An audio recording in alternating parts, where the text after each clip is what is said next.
జగన్ టైంలో మద్యాన్ని తాకట్టు పెట్టి అప్పు తీసుకున్నాడు. రాబోయే రోజుల్లో జనాల చేత ఎంత తాగిస్తానో చెప్పి అప్పు తీసుకున్నాడు. ఓ పక్కన మద్య నిషేధం అంటూ ఇట్లా మోసం చేశాడు అంటూ బాబు గారు పదే పదే ఉపన్యాసం ఇచ్చారు ఎలక్షన్స్ ముందు. ఇప్పుడు బాబు గారి లెక్కర్ బాండ్లు అంటూ సాక్షి ఒక కథనాన్ని ప్రొజెక్ట్ చేసింది.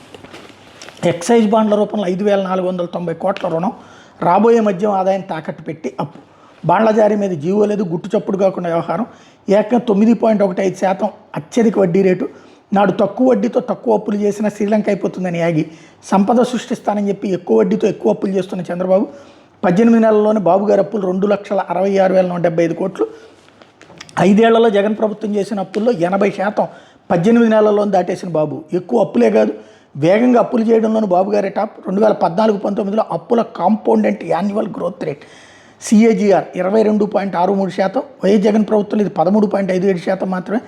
FRBM పరిమితిని ఎప్పుడో దాటేసిన బాబు ప్రభుత్వం. ఎలాగైతే ఏపీ ఆర్థిక పరిస్థితి శ్రీలంక కాదు సౌత్ సోడానే అంటున్న ఆర్థిక నిపుణులు అంటూ సాక్షి రాసుకొచ్చింది.